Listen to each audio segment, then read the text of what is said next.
and a couple others filled out the like post tournament review, and I noticed a common theme, like, and not just the people that filled it out, but in general in tournament golf.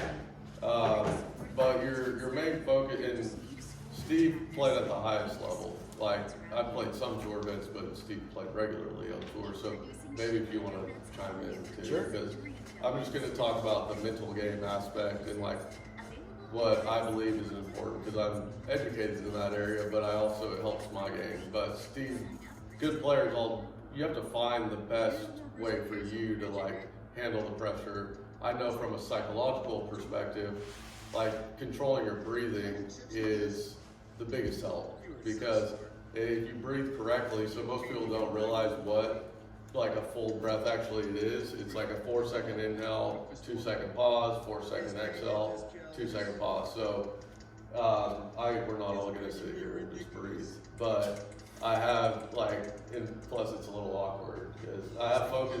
Has anyone done focus band in here? Actually, maybe I'll put it on the charger, so maybe we'll demonstrate. It's kind of cool, but it also like helps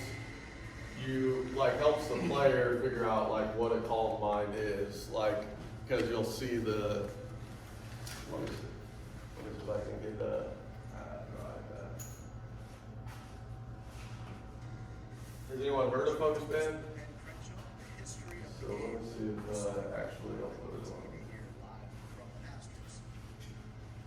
this TV so you guys can see it when we get to it.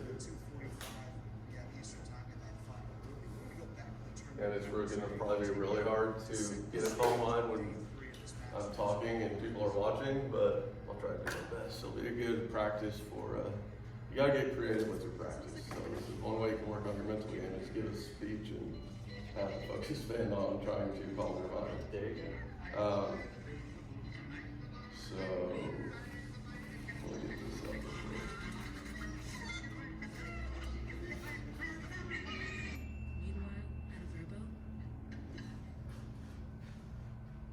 Okay.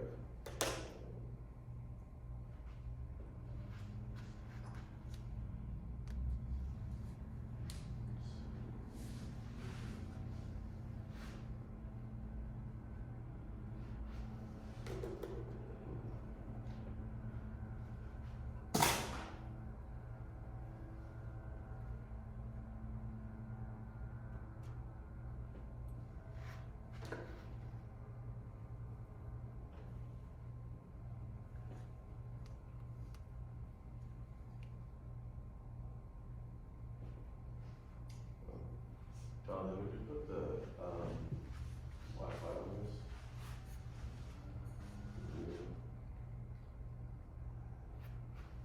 Yeah, here. So, okay, they'll do that, and then we'll get to the focus band.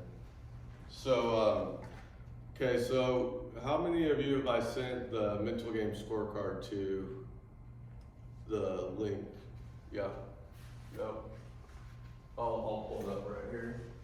So, all right, I have it pulled up right here. So this is just a video kind of explaining it, like a 6-minute video, but then here are the instructions. So this is the best exercise that I've found that helps you like train yourself to be in the process versus, worrying about the result or what could go wrong.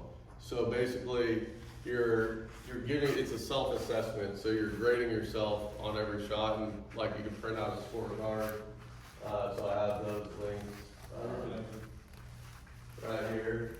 So I'll open one that's like an example of how to do it. So you can,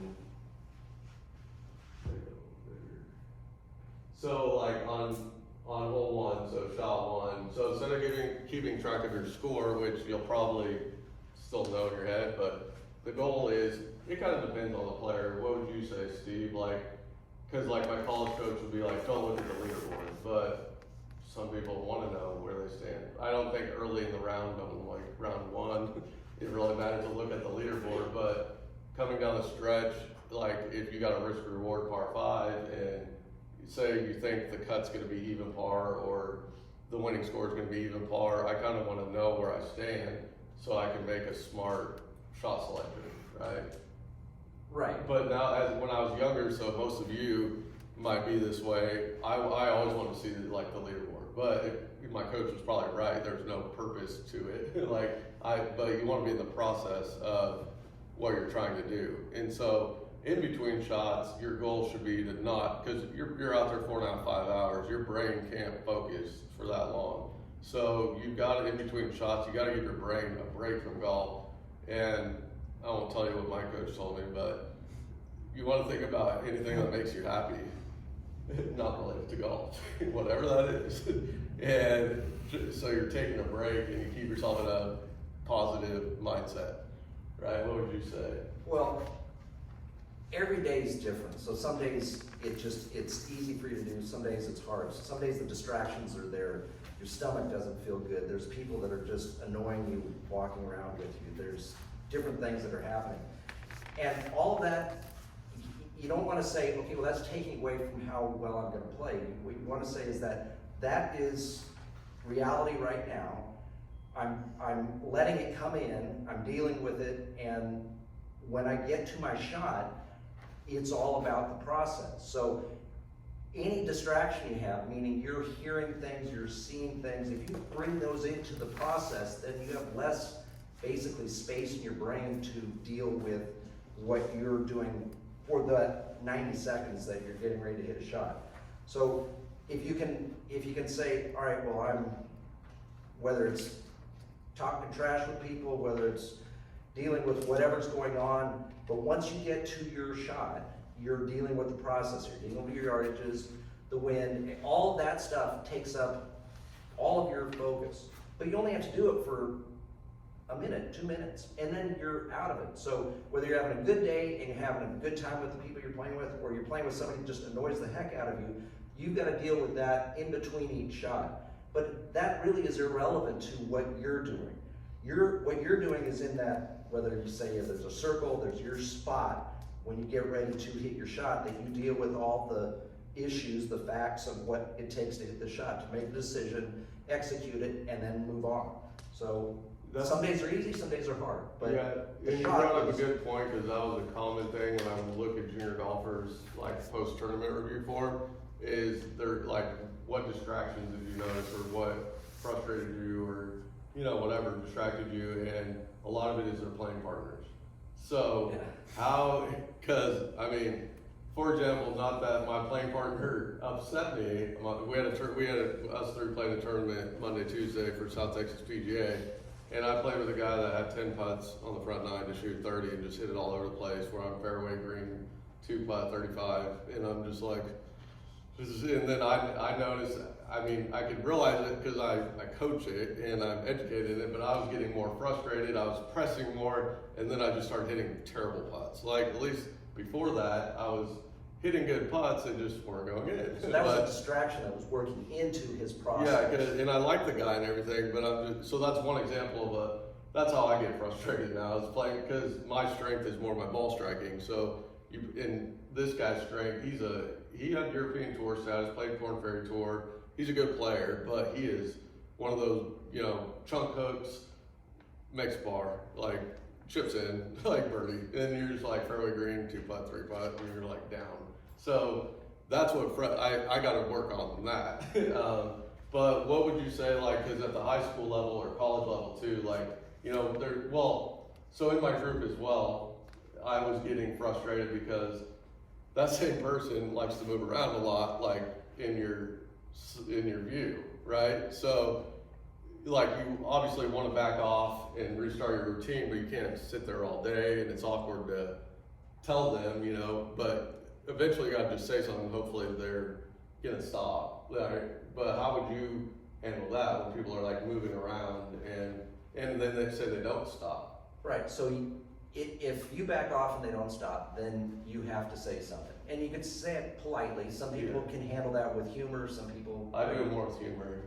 I'm like, sorry, I'm a basket case, can you stop? If you're funny, and JJ can be funny, it's better to do it because it takes away the tension that could be there. But regardless, if there's a distraction while you're in your process, you have to start over and get that distraction away, either out of your brain or, like his situation, out of his eyes. So if you're seeing something, that's a distraction you have to deal with. That's not just a focus, that's something that is happening. So you back off. Excuse me, do you mind stepping back a little bit? Most people don't realize they're doing it. They're not trying to annoy him, but this guy's just pacing around, whatever. So you say that, then the hard part is, okay, now get back into your focus. What is my process? What is my line? Whether it's your shot or putt or whatever, get back in your process and go.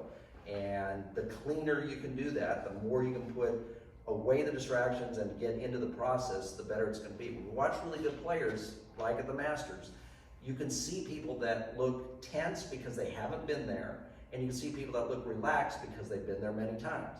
So what you have to realize is this isn't your last tournament. So this isn't like a final exam, and if you don't do well here, this is the last golf round you'll ever play. You're going to keep playing golf. So the point is that you do the best job you can in the moment, and then after the round you evaluate it. So he has a process to evaluate it. You decide how well you did at certain things, and areas you can do better at, areas you're really good at, and you keep your strengths and work on your weaknesses. Yeah, and one other thing, this is why I think, like, as coaches, I like to play one just because I want to compete, but two, I learn, and then I can, like, identify with what you guys go through more. And one thing I noticed was, and Jonathan came out and watched some of my holes the last day, but because I was getting frustrated because I wasn't making anything, like, my only two bogeys were 85 yards for the middle of the fairway, and I just caught an air fat and then didn't get an easy up and down. And then the second one was where I noticed, I don't get distracted. Like, I'm pretty, like, able to tune things out, but the more I got frustrated, I could hear everything around me. I noticed carts driving everywhere, and like the second bogey I made was from 56 yards, middle of the fairway, and I backed up. You saw me back off once, but then I went back in, and some cart hit the brakes or something, or someone teed off or something, and I kind of flinched and plugged in the lip of the bunker. But have you noticed that when you get more frustrated, then you start to hear and see everything? Of course. Yeah, so how do you deal with that? Well, you deal with it as best you can. Some days are easier than others, but you can only, so you're going to back off when something very distracting happens to you. Obviously you can't some guys back off quite a few times. Well, we were also, because my play partner isn't the fastest. So you're on the clock? Yeah, we were on the clock. So it's like I backed off once, but then you gotta go. And then after that hole, so I made a bogey and I was just like fuming. So I just like walked off the green and just focused on my breathing and like trying to think of other things and not how pissed off I was that I just totally ruined it. So you like, realize that you're in a situation that isn't ideal, that you have distractions. And acknowledging that is better than pushing it aside. If you push it aside, then it's gonna eat at you and you're gonna get that anxiousness feeling. Yeah, so that's the thing is you gotta through breathing and these exercises, the first step is getting awareness of like I never realized that actually, like I'm 39 years old and probably played, I don't know, 5,000 tournaments or something, I don't know. But I never realized that and I think about these things more because I'm a coach and I'm like, oh, I'm sure other people don't realize this, but your first goal is to like identify it and address it. Don't my coach told me was like, if you're uncomfortable over a tee shot, all the bad thoughts that go through your head, like, oh shit, don't hit the water left, don't go, be right. And then in college, my tactic was just swing and get over with, and then it never really turned out good. But you got to address it mentally and be like, okay, that's stupid, but rarely do I hook it. And then get back to your breathing. But you don't try to just block it out, because then you just get more anxiety and tension. And because that's your conscious mind that's blocking it out. Your unconscious mind is running it like a gerbil on a running mill. I mean, it's going even more probably because you're pushing it aside. So you can't block out. You got to be honest with your subconscious. It's going to always be there. So you have to acknowledge a situation. Like when you're afraid of, say, water on the left, you don't, like he said, just setting up and saying, okay, well, the water's not there, I'm just gonna hit a straight shot, your subconscious says, that's BS. I know it's right there. Look, it's right there. You know it's there. You can't deny it. So your conscious mind is saying, oh, there's no water there. I'm just going to hit a normal driving range shot. Well, your subconscious doesn't go with that. So you have to come up with a plan of what is the best shot, easiest shot for me to hit in this situation. Even if it's punting and saying, okay, well, I'm going to hit a 3-wood to the far right side of the fairway that's 60 yards away from the water. And maybe that's not the best shot for, like, somebody might drill a driver way up there and be able to hit the green. And your coach might be telling you what you should be doing, but you gotta go, you've gotta like be polite and say, yeah, that's a good idea. Let me, like, I'm trying to find what's comfortable. Just tell them you're nervous, like, and if they have any sort of coaching, like knowledge, they'll be like, oh, okay. Like, I'd rather have you play the wrong shot, but be, obviously if it's stupid, like, then I'd be like, how about like the 7-iron instead of the 4-iron because you can reach the water or whatever. But right. I'd rather have them play a shot I wouldn't play, but they have 100% like commitment and they trust it, than play what I think is the right shot but not trust it. So there's a lot of ways to play this game. And so, anyways, go on. No, I was just gonna say. So you find the shot that you can commit to and say, okay, well that shot I can hit. There's always a shot that you can hit. There's 1,000 ways you can play a golf course. So you don't push yourself to hit a shot that is high profile and you feel is risky, and you've got to know what the outcome's going to be before you hit it. Whether you pull it off or not really is irrelevant. It's the commitment to picking a shot that you can hit. You know, that's within your repertoire of shots that day. You can hit a low draw, you can hit a high cut, there's a shot that you can hit, you pick it and you do it. Whether you pull it off or not really doesn't matter. It's the commitment to the shot. And I know we did that the other day, right? Trying to find I call it a go-to shot, right? Like, and I used to tell people, like, if your life's on the line, what shot do you know you can hit, like, so they don't kill you and your family? Like, I know I can slice it. So, like, and so my life or death experience was, because I didn't have any experience in tour events, and I had to tee off like a couple of groups behind Phil and Ricky at the PGA Championship where there's 100,000 people, and my right leg would not stop shaking. I've never had that happen. So what I do, I just like move the ball a little back, lean left, and just arm swung it and hit a slice out there. And everyone thought it was terrible, but I thought it was amazing because I didn't make a fool of myself. It just looked like a bad shot. But I knew there was just trees over there. It's a par 5. I could chip it out, you know, get a wedge to the green, and I actually looked out for birdie. So you got to know. Because if you're in that, if I was back in my college days or pre-sports psychology knowledge, I would have tried to hit that perfect draw because the dog leg left. I would hit a pull draw into that tree. I would go by the ladies' tees, and that would have been really embarrassing and probably would have messed with me for the rest of the day because that was my first ever, you know, tee shot in a tour event, and it happened to be a major. Like, so that was my life or death because it was like, holy shit, like my leg. Could people see this? Like, and then I think everyone was like, I saw that, and I was like, it was, yeah. So that was my life or death. Now I can actually say I had one. But anyways, so one, you gotta identify, like, find a go-to shot. For me, it's a low cut. So I put a little back, I lean left. Leaning left, I know that I'm gonna be out ahead of it, if anything. I line up a little bit left, and I just try to be aggressive with my turn. Because if I decelerate my body at all, I know my face could flip. And the worst thing for a cutter, in my opinion, is a double cross. And so I just want to know which way it's missing. And to be a good player, I mean, I feel like one of the main aspects of being a good player, you have to eliminate one side of the golf course. And so you're the only female in here, but you hit it hard. So a hook is going to go further offline than a cut. And that's where I think if you ever listen to TV and stuff, they're trying to, you know, eliminate the left side, because the left side is where most of them are right-handed, and it's going to get way further offline. So that's just, yeah. And if you're a drawer, you're a drawer? Are you a drawer, kind of? You're pretty neutral. My driver slides, my irons draw. And a lot of players are that way because you have more loft on your irons, and the more the face naturally points left. But ball positions back, so pass more down.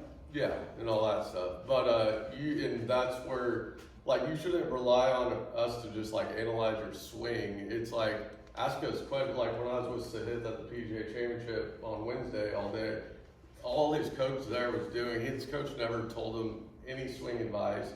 Like Sahith was just like, so there's really thick rough around the greens at Oak Hill. So, and I have the videos I can show you because I was just like filming it because it was weird. Like, but he's the most game-like practice golfer I've ever seen. But he's like setting his hosel out here, chopping it this way, and then he would just ask his coach, "You think that's a good way to play it?" And he's like, "Yeah, if it works, but you can do this too." Like, so that's how you guys should be to your coaches. Like, ask questions. So like, you got to get creative. You got to try different things. There's not a book that's going to tell you like how to play golf perfectly. Like, you've got to find what you can do and what you can believe in.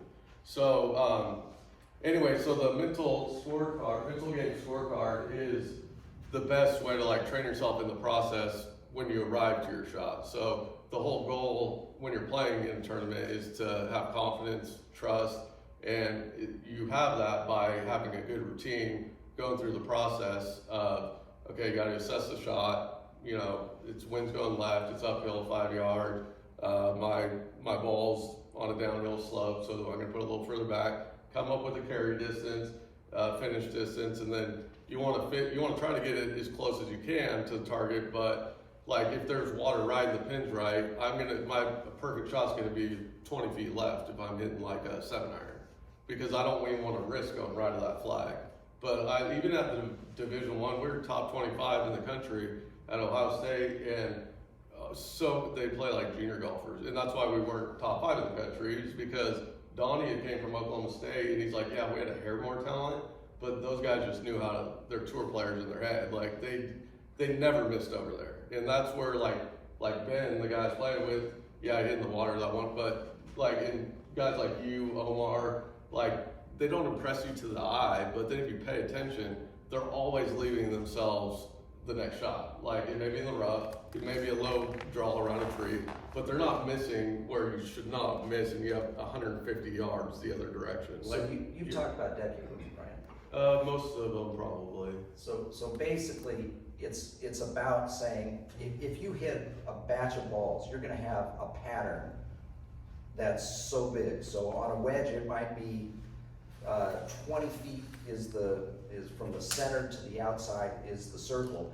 On a 5-iron, it might be, geez, how big is the circle going to be on a 5-iron? I mean, it's pretty big. So what you're saying is that if you have this pattern of what your shots are, from the best shot you can hit to the worst shot you can hit, you've got this pattern. Well, you don't set the pattern to where half of it's in a hazard or half of it's in a bad spot. You can always move that circle somewhere where it's safe on all sides. Yes.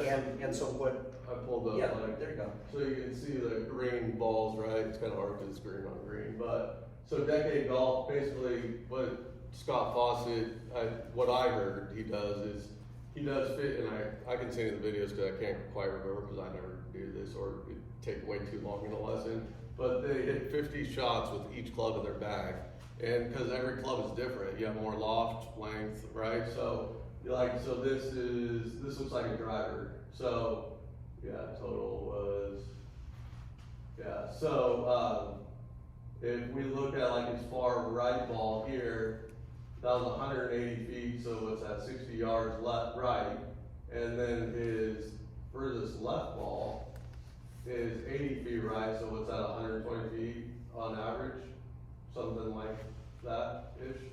So on average, like if you're a gambler, like you would say, okay, I'm gonna hit it 120 feet-ish right if I try to hit a straight shot down the line. So then you can pick a starting line appropriately, but then there's a lot of variables, but yeah. So that's the analytical side of it. The practical side of it is that good players play way more conservatively than you would think they play. Yeah. They don't aim at, because the last thing a good player wants to do is have an impossible shot left. They always want to have a shot. I'd rather have a chance to chip in from way underneath the pin off the green than be 20 feet away from the pin and have to hit a flop lob that I've got a 1 out of 20 chance of getting right. Otherwise, for sure I'm making bogey.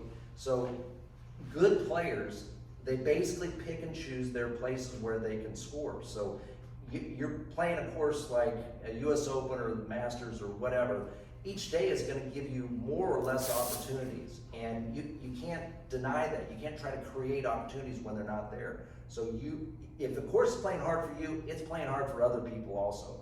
So the point is that you play shots that are really conservative. As you get more and more confident, you'll be able to start tightening your lines naturally. Your mind's going to see a better target. But you want to always be able to say, basically, that circle that is created from the shots, that circle is put onto the golf course.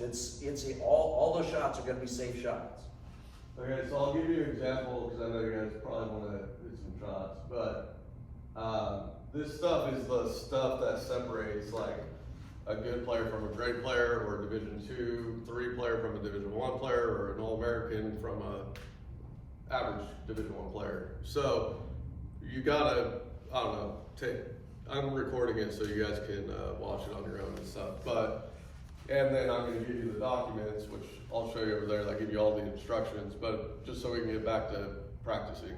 I'm gonna give you an example of how this focus band works. So I'm gonna make it easier for myself. I'll make it real easy actually. Okay, so you'll see the red. So that's because I'm thinking, being analytical, but that also is more anxiety and like swing thoughts. You're thinking too much, right? Where the green is when you're calm, relaxed. Don't worry about the eyes. Is a little more. That's like, it's called not calm eye. What's it called? I don't know. Sorry, I can't think about it right now. So we're just focusing on the brain. But you can see left side of your brain is analytical. So if you're doing a math problem, or you're thinking a lot, it's going to be more red. If you're calm, relaxed, creative, athletic, that's going to be more on the green side. And then there's different levels. So I just put my level at like the starter level. So basically what you do is you sit in a chair and you focus on your breathing to see how high you can get that baseline score. And then in a pre-shot routine, after you assess the situation, you make a decision on what you're going to do, the rest of your routine should be, or the rest of your, up until you make impact, should be in your calm, athletic state of mind. So it should be green, unless, and this is where if you read, they have a blueprint that everybody should do, which everybody's, trust me, I guarantee you're more analytical than I am. You're probably not. Yes, I don't know, but we're all different. Okay. But anyways, so like, for example, we got this at Ohio State, and the guys who created this came in and trained us. One was a business venture capitalist that said he was a performance coach. So that's why if a guy's advertising himself as a mental game coach, like check and see if he's actually ever like been educated on something mental game. Like, because Hal Sutton's a mental game coach. He just tells you to be cocky and believe in yourself. Well, great. Like, okay, how do I do that? Like, so what you want to do, so I've already, we'll go, let me set up a shot here. So I'll go here, there, target, or whoops, not that.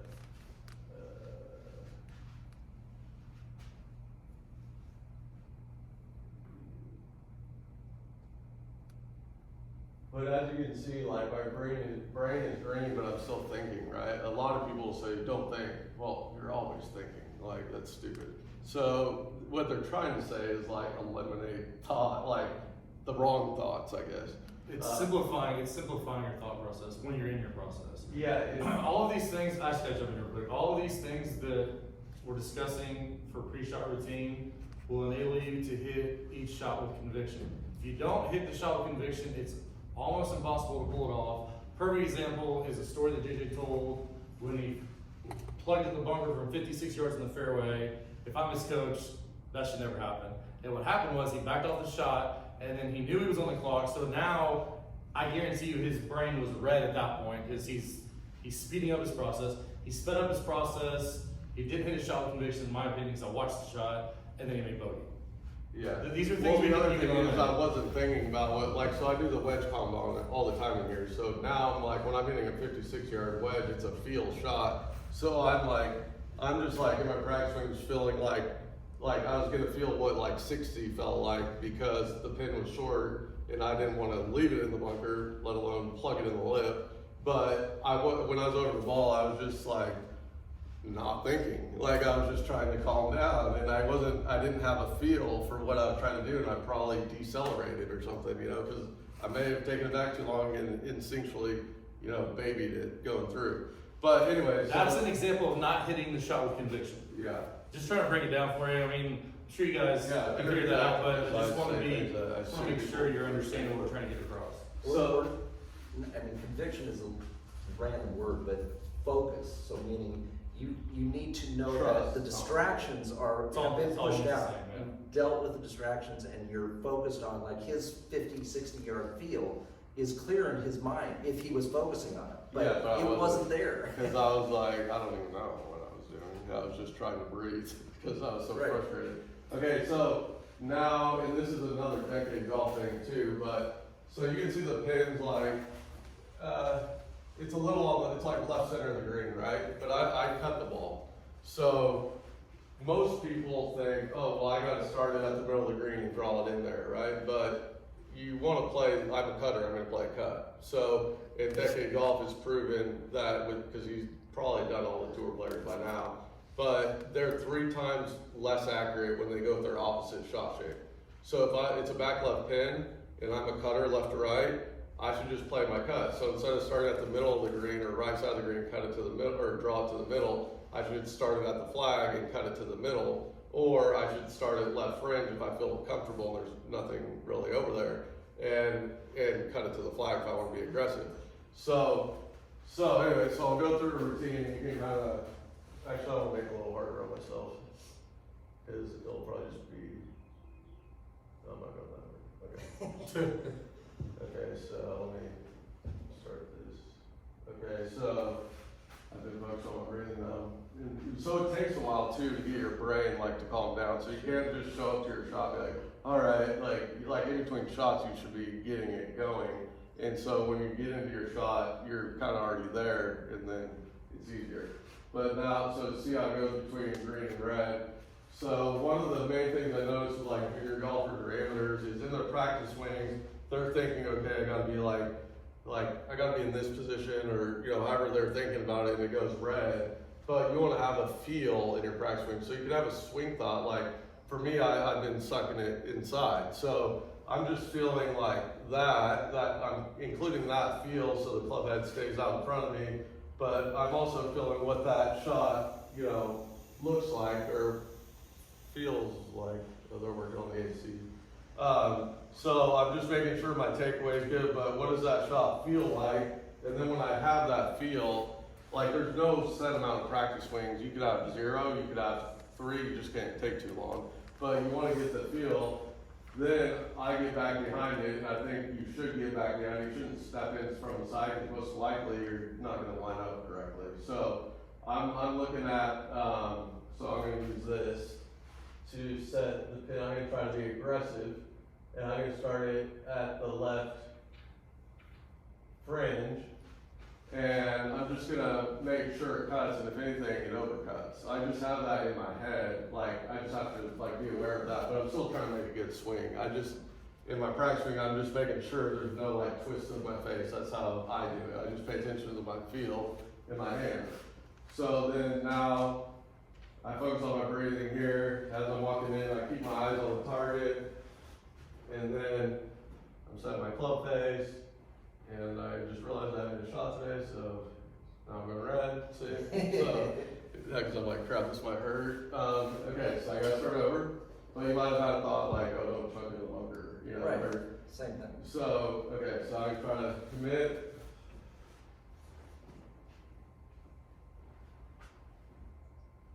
And now I'm just trying to recreate that feel for my practice swing.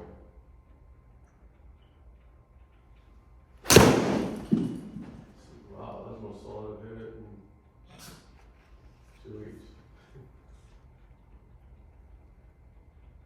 Stoned it. I mean, how easy Bro. is this game? I mean, seriously, that was the first swing, come on. So now who wants to do it? Just kidding. But no, so when I was, I'm not gonna do that again, because I can't. I should be telling myself I'll do that every time, but I'm too much of a realist. Alright, so why don't we, and so I'll give you, so let me just show you on the, But you just proved your process right there. Yeah. That's your process. yeah. You know what. And what that's works how I'm for you. able, like, everyone assumes I practice all the time, and I don't hit the center of the face like I just did. That was actually surprising. But you don't have to hit the center of the face every time to be competitive at the club pro level, or to get, into nationals, or, I mean, you want to hit the center of the face, but I used to be so concerned, well, I thinned that one. Like, oh, well, it missed in the right area. And so it proves to me, because I play a lot more virtual golf. Lately I haven't, but I maybe play 1 9-hole round outside a month, and I can still compete because I know what I do, and I do have access to a TrackMan here to do like wedge combines and play virtual golf a couple times a week when it's set up. But imagine if you're practicing every day, because I didn't have this knowledge when I was playing every day. So I'm like an old person. I was like, if I knew now what I knew then, or knew then what I know now, whatever. But the point of that shot was that the only shot that you really could rely on. So that's the same thing as you being in a pressure situation on a golf course. You weren't warmed up. There was no reason why you should hit a good shot there. Yeah. So the only shot that you could hit was that hard cut. That's Yeah. the only thing that would be somewhat automatic for you. Yeah. So you have your own process. He pushed himself through hitting his shot. If he tried to hit a draw there, he'd be thinking about how to reroute it, get it into out so much to be able to get a draw. hang and back, all of release it, that but is how much distraction. do I release it? I don't know. Like, that's why a cut to me is a lot easier, because if I'm under pressure, I know I can hold on to But it. out of 100 shots, you hit 94 of them like that. Probably hit 90, the yeah, they curve left to right. So hit the shot that you do the most. He practices that. He doesn't practice a draw 94 out of 100 shots. No, he practices that shot. If I'm slicing it too much, then I try to hit a don't bunch have of hooks just to balance out my You can feel. tighten that up, yeah. So the other thing, we'll go through this quick, but post shot routine. So I think it's probably just as important as a pre-shot routine, because golf is a game of misses. You hit most of your shots not exactly how you want to, right? But then we get pissed off, we put our club in the bag, or if we're on the range, we scoop over another ball. But if you have a routine afterwards, it gives you closure kind of in your head, so that you can go into your next shot and not be frustrated. So if say I'm slicing it and I just sliced it in the water in a tournament, then you got to think, okay, the first question is, was I 100% committed? If that's a no, then all I got to focus on is being 100% committed on the next shot, routine-wise. But if my answer is yes, like I was, and I'm just slicing it, then you gotta, okay, that's where like your lessons come to you have to be your own best coach. So why do I slice it? So for me, I tend to get cupped at the top. So and you gotta be aware, and having a calm mind, you're gonna be more aware with your feel, and you'll be able to kind of identify what the issue was. So, or was I quick and got out ahead of it? So, okay, we're gonna say I sliced it, I know I got out ahead of it, so in my post shot routine, then I'm gonna do a couple practice swings where I feel like I'm keeping my left ear back. That's my feel. So I'm getting that positive feel, and when I have it, I put my club away, you go on to the next shot. So then you're not just stewing. I mean, you probably will still be a little mad, but that's the best way to kind of have closure and go fresh into your next shot, so it doesn't affect your next shot. And then the other thing I'm going to give you guys is this muscle tension, like how to relieve like muscle tension. So everybody gets tense in different areas. So for me, it's like my hands and my forearms. And so like if I'm on the first tee and I'm a little nervous, like I'm a first tee of a tournament, I'm focusing on my breathing, but if I'm doing 4-second inhales, I'm like clenching like a fist as hard as I can for 4 seconds, and then I'm just like shaking it out as I exhale. And then I just try to do that for however long I need to do that. If I'm still nervous when I get to the first green, I'm doing that while I'm waiting to putt. So like, and that's stuff you don't see, but they're doing that kind of stuff. The other thing I didn't pull up is, I think a yard card is over.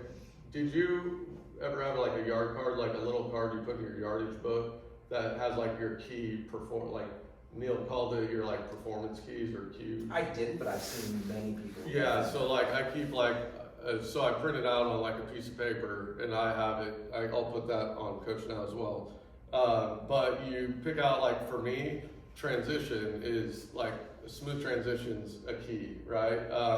Breathing is a key, but when you get under pressure, you don't realize what you forget. And so if you have it in your yardage book with your pin sheet, like you're gonna be seeing it every time. And so you're not gonna forget and you're gonna do what you need to do to execute. So, but yeah, so now why don't we, so all of you guys have a tournament coming up, maybe regionals, maybe STPGA, I don't know. But pick a course, a tournament coming up that you've already played before, and I was telling Rhett this before, districts, and go, and I think I printed out enough pre-shot routine, mental game scorecard instructions, and a scorecard, where you're doing the mental game scorecard, like playing 9 holes on the range. And then while I'm gonna rotate people in here, and we'll use the focus band to kind of show you what a calm mind is. Does that make sense? All right, so who wants to be the first one? First. We'll do ladies first since no one's on. Perfect. So, but you guys can go out and just have them play 9 holes in their head. So you're gonna bit like, okay, I'm playing number 1 at, I don't know, what. Golf Club Houston. Okay, Golf Club Houston, I know that one. So the tournament course is water left, OB right, bunkers at 280. So, and you can pull up, if you haven't played the course, you can pull up a GPS on your phone, like 18 birdies.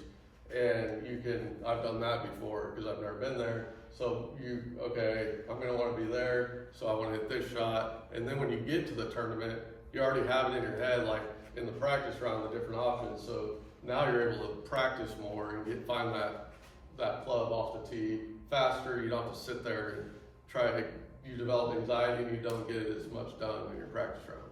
Or if you're playing a tournament, don't play practice round, that's one way. I mean, I don't recommend in your practice rounds, I think it's most important to focus on like chipping and putting, because like you want to see how it react. Every green, all courses have different greens, so how your chips land and react, they may be bouncy, they may be grainy and whatever, and then putting, just speed control, and what would you say, what like both of you, what did you focus on in the practice rounds? Well, practice rounds were tough for me because I did best. And I hated practice rounds. Because your body doesn't feel the same as it does in a tournament, so practice rounds were distracting for me. I did best on courses that I'd had a tournament on before, so I had that knowledge of how I felt on the course when I played it. But when you don't have that situation, practice rounds are just it's like driving somewhere for the first time. I mean, you're just figuring out the roads, you're trying to see how to play best, but it ends up starting with when you have an idea of how you want to play the course, and then when you get on the first hole, it's making things absolutely as conservative as possible and let yourself earn the right to get more and more aggressive with it. You don't start out firing. The worst thing in the world is hitting a shot where you short side yourself, or you hit a shot where you thought you hit a good shot and you make a bogey, and you realize that you should have done it a different way. So start out really safe, really conservative, fairway, green, 2-putt, move on, and build your momentum. Because it only takes 1, 2, 3 good holes to make a good round if you don't make mistakes. But if you make a lot of mistakes, you've got to have a lot of good holes to offset the mistakes. So if you play conservatively and keep everything under control, then you're going to get that 120-footer that falls. You're going to get a little bit of momentum. You're going to have a chip shot that goes in. Something that happens that gives you momentum, and then you kind of run with it. But you've got to be safe and conservative. So when you're trying to find the best way to play, and Jonathan, you can chime in too, like are you finding like the wide spots in the fairways or different options? Because you have options on every shot. So Golf Club of Houston, like you say the bunker's at 2, has everyone played Golf Club of Houston or Golf Crest, or what's the course ever? Golf Club of Houston? Never? No? Okay, well, I'll sorry. play Golf Crest. Golf Crest? No, not everyone, but okay. Golf Club of Houston. Houston, sorry, Rick. So there's water left, there's bunkers that start about 250-ish, I think, 260. So one option could be, okay, I wanna lay it back at a yardage I like, short of 260, or I'm gonna lay it up to 250, so, you know, I'm gonna have whatever in. And then the other option could be, say you're long enough to carry those bunkers, but you got water left OB right, so that's another option, but that's high risk. So if you're on the first tee at the Houston Open and you haven't been there before, you probably don't want to try to bomb it over those bunkers. But I see people do that stuff all the time, and it's like, and the hardest thing to do, I think, like, for your ego, is like on a par 5. Like, if you can't get there in 2, you don't have to hit driver off the tee. You just hit it somewhere, you're gonna be able to lay up to your distance that you like, and yeah, go from there. But even though you warm up and you're getting feel for the day at a tournament, you really don't know, you're still a little bit hesitant, I don't know the word, until you're like in the flow and you're around like hole 5, 6, 7, whatever that is. So then you can choose to be more aggressive, but you don't want to play your way out of the tournament, like playing these aggressive shots right out of the gate, because then you can't win the tournament on the first 2 holes, but you can set yourself back where it's mentally hard to come back, and now you're 4 over par, you made 2 doubles. Confidence is very fragile. You gotta be very careful with it. You have to let it grow. You can't just go in blindly and say, I'm gonna hit a great shot, because like I said, your subconscious is gonna say, that's baloney. You feel horrible. Your palms are sweating and you barely got the ball on the tee on the first hole. You can't So hide from you can't, your subconscious is totally honest. It can't lie. It doesn't know how to lie. Your conscious can lie all day long. It can say, hey, I feel great, this is perfect, I'm calm, this is no big deal.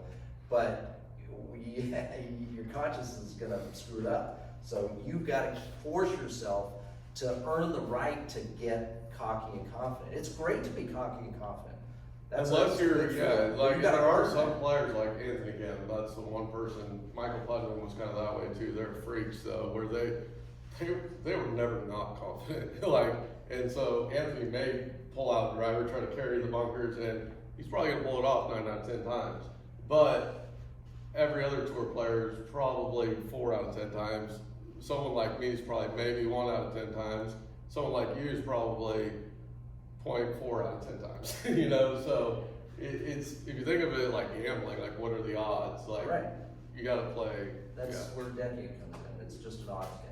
All right, so we could do. I was just saying we could do it outside, or we could, if you guys wanted to do like a competition and do a mental game scorecard on your shots yourself. But we could do like a virtual golf thing too. And then after the class, you could do it on the range or next time you practice, play a course. What do you guys want to do? Virtual golf range?